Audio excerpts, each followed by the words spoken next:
Al Salam. Mohanlal നായകനായി എത്തുന്ന എമ്പുരാൻ സിനിമയുടെ സെൻസറിങ് കഴിഞ്ഞിരിക്കുകയാണ്. UA സർട്ടിഫിക്കറ്റാണ് സിനിമയ്ക്ക് ലഭിച്ചിരിക്കുന്നത്. ദൈർഘ്യം സിനിമയുടെ പുറത്തു വരുന്നത് 3 മണിക്കൂറോളമാണ്. ചാനൽ സബ്സ്ക്രൈബ് ചെയ്യുന്ന കാര്യം ഇതിനിടയിൽ ഒന്ന് ഓർമ്മിപ്പിക്കുക കൂടി ചെയ്യുന്നു. നമ്മളേവരും കാത്തിരിക്കുന്ന കൊടൂരമായിട്ടുള്ള അതിഗംഭീരമായിട്ടുള്ള ചിത്രം തന്നെയാണ് എമ്പുരാൻ. മലയാള സിനിമയുടെ ചരിത്രം തിരുത്തിക്കുറിക്കാൻ പോകുന്ന ആ ഒരു മുത്ത് തന്നെയാണ് എമ്പുരാൻ എന്ന് നമുക്കറിയാം.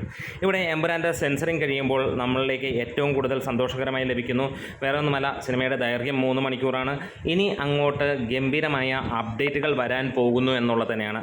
സിനിമയുടെ ഫാൻ ഷോ, ചാർട്ടിംഗ് തുടങ്ങിയ കാര്യങ്ങളെല്ലാം തന്നെ ഇനി ഒന്ന് തീരുമാനമാകുമെന്നുള്ളത് ഏറെക്കുറെ ഉറപ്പാണ്. കഴിഞ്ഞ 4-5 ദിവസമായി സിനിമയുടെ യാതൊരു അപ്ഡേറ്റുകൾ പുറത്തു വന്നില്ലെങ്കിൽ ഇന്ന് ഏകദേശം 2-3 മണിക്കൂറുകൾക്ക് മുമ്പാണ് സിനിമയുടെ ഈ ഒരു സെൻസറിങ് കഴിഞ്ഞത്.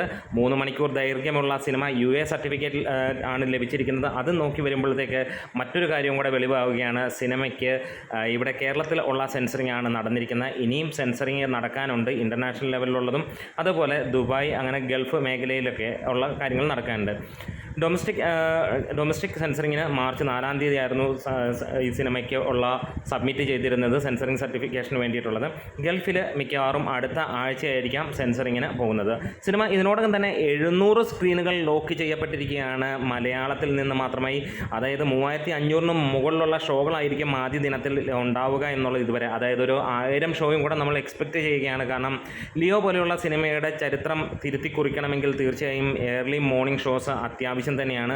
ഒരുപക്ഷെ അത് അലോ ചെയ്യുമോ എന്നുള്ളത് വരുന്ന ദിവസങ്ങളിൽ നമുക്ക് അറിയാൻ കഴിയും. എത്രയാവും നമ്മൾ പ്രതീക്ഷിക്കുന്നു, 4 മണിക്കുള്ള ഷോ എങ്കിലും ഉണ്ടാകുമെന്നുള്ളതാണ്.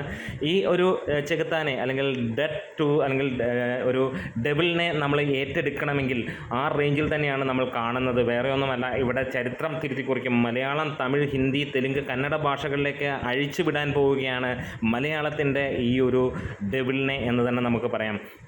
എന്തായാലും വേൾഡ് വൈഡായിട്ട് സിനിമയുടെ റിലീസ് മാർച്ച് 27-ന് നിൽക്കുകയാണ്. അപ്പോൾ ഓരോരുത്തരും അതിന് നിങ്ങളുടെ കമൻസുകൾ രേഖപ്പെടുത്താം. എന്തായാലും 180 മിനിറ്റിന് മുകളിലുള്ള ഈ ഒരു സിനിമയുടെ റൺ ടൈം നമുക്ക് സന്തോഷം നൽകുന്ന ഒരു കാര്യം തന്നെയാണ്. കാത്തിരിക്കുകയാണ് നിങ്ങളുടെ കമൻസുകൾക്ക് വേണ്ടി. അടുത്ത വീഡിയോയുമായി ഉടനെ എത്താം. നമ്മുടെ വീഡിയോസ് ഇഷ്ടമായെങ്കിൽ സബ്സ്ക്രൈബ് ചെയ്ത് തരണം. ലാൽ സലാം.